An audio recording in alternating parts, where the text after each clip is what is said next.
मित्रों, स्वागत है अपने इस YouTube चैनल सशक्त वॉइस में। बंधुओं, जाने इस वीडियो के माध्यम से कि आखिर क्यों भगवान श्री कृष्ण ने धर्मराज युधिष्ठिर को जुआ खेलने से रोका नहीं। बंधुओं, आज का यह प्रसंग ही कुछ ऐसा है जिसका अनुसरण हर किसी को करना अवश्य चाहिए।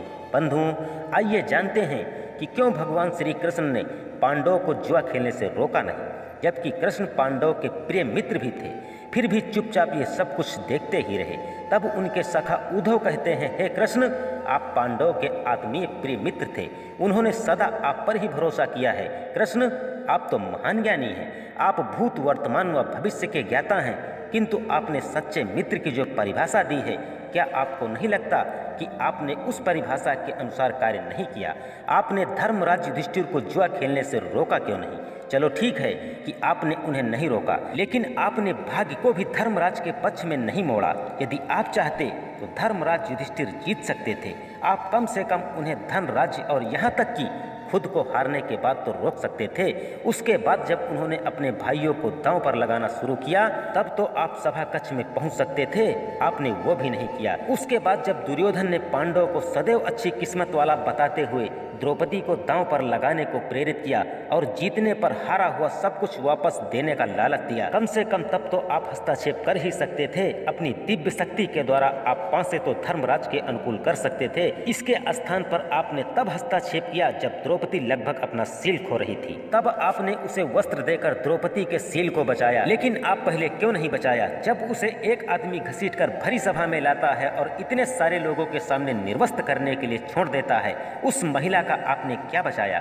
अगर आप संकट के समय में अपनों की सहायता नहीं की तो आपको आपद बांधक कैसे कहा जा सकता है? बताइए भगवान, आपने संकट के समय में सहायता नहीं की तो आपके साथ रहने से क्या फायदा? क्या यही धर्म है? इन सभी प्रश्नों को पूछते हुए उद्धव की आंखों से आंसू बहने लगे। तब भगवान श्री कृष्ण मुस्कुराते हुए बोले, प्रिय उद्धव, ये सृष्टि का नियम है कि विवेकवान ही जीतता है। उस समय दुर्योधन के पास विवेक था, धर्मराज के पास नहीं।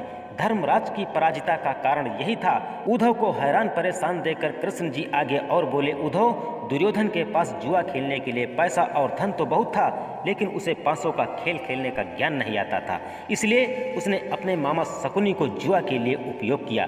यही विवेक है। धर्मराज भी इसी प्रकार सोच सकते थे कि मेरी तरफ से ये खेलेंगे। जरा विचार करो कि अगर शकुनी और मैं खेलता तो कौन जीतता? पासे के अंक उसके अनुसार आते या मेरे अनुसार? चलो इस बात को जाने दो, उन्होंने मुझे खेल में शामिल नहीं करना चाहा था। इस बात के लिए उन्हें क्षमा किया जा सकता है, लेकिन उन्होंने विवेक शून्यता से एक और बड़ी गलती की, और वह गलती ये थी कि उन्होंने मुझसे प्रार्थना ये किया था कि आप तब तक सभा कक्ष में न आना जब तक कि आपको बुलाया न जाए, क्योंकि वे अपने दुर्भाग्य से खेल मुझसे छुपाकर खेलना चाहते थे। वे नहीं चाहते थे कि मुझे मालूम पड़े कि वो जुआ खेल रहे हैं। इस प्रकार उन्होंने मुझे अपनी प्रार्थना में बांध दिया था। उद्धव, मुझे सभा कक्ष में आने की अनुमति नहीं थी। इसके बाद भी मैं कक्ष के बाहर इंतजार कर रहा था कि कब कोई मुझे बुलाए। भीम, अर्जुन, नकुल और सहदेव सब भूल गए थे। बस सब अपने भाग्य और दुर्योधन को ही कोस रहे थे। अपने भाई के आदेश पर जब दुशासन द्रौपदी के बाल पकड़कर घसीटता हुआ सभा कक्ष में लाया, द्रौपदी अपनी सामर्थ्य के अनुसार जूझती रही, तब भी उसने मुझे पुकारा नहीं। उसकी बुद्धि जागृत हुई जब दुशासन ने उसे निर्वस्त्र करना प्रारंभ किया, जब उसने स्वयं पर निर्भरता छोड़कर हरि हरि अभयम कृष्णा अभयम की गुहार लगाई, तब मुझे उसके सील की रक्षा का अवसर मिला। उद्धव, जैसे ही मुझे पुकारा गया मैं अविलंब पहुंच गया। अब ऐसी स्थिति में मेरी गलती बताओ, क्या है मेरी गलती? उद्धव बोले, कान्हा, आपका स्पष्टीकरण प्रभावशाली अवश्य है, किंतु मुझे पूर्ण संतुष्टि नहीं हुई। क्या मैं एक और प्रश्न पूछ सकता हूँ? कृष्ण की अनुमति से उद्धव ने पूछा। इसका अर्थ ये हुआ कि आप तभी आओगे जब आपको बुलाया जाएगा। क्या संकट में घिरे अपने भक्त की मदद करने आप स्वतः नहीं आओगे? इस पर कृष्ण जी मुस्कुराकर बोले, उद्धव, इस सृष्टि में हर एक का जीवन उसके स्वयं के कर्म फल के आधार पर संचालित होता है। ना तो मैं इसे चलाता हूँ और ना ही इसमें कोई हस्तक्षेप कर सकता हूँ। मैं केवल एक साक्षी हूँ। मैं सदैव तुम्हारे नजदीक रहकर जो हो रहा है उसे देखता हूँ। यही ईश्वर का धर्म है। उलाहना देते हुए उद्धव ने पूछा, वाह प्रभु वाह, अच्छा तो इसका अर्थ ये हुआ कि आप हमारे समीप खड़े रहकर हमारे सभी दुष्कर्मों का निरीक्षण करते रहेंगे, हम पाप पर पाप करते रहें और आप हमें साक्षी बनकर देखते रहेंगे। आप क्या चाहते हैं कि हम भूल करते रहें और उसका फल भुगतते रहें? तब कृष्ण जी बोले, उद्धव, तुम शब्दों के गहरे अर्थ को समझो।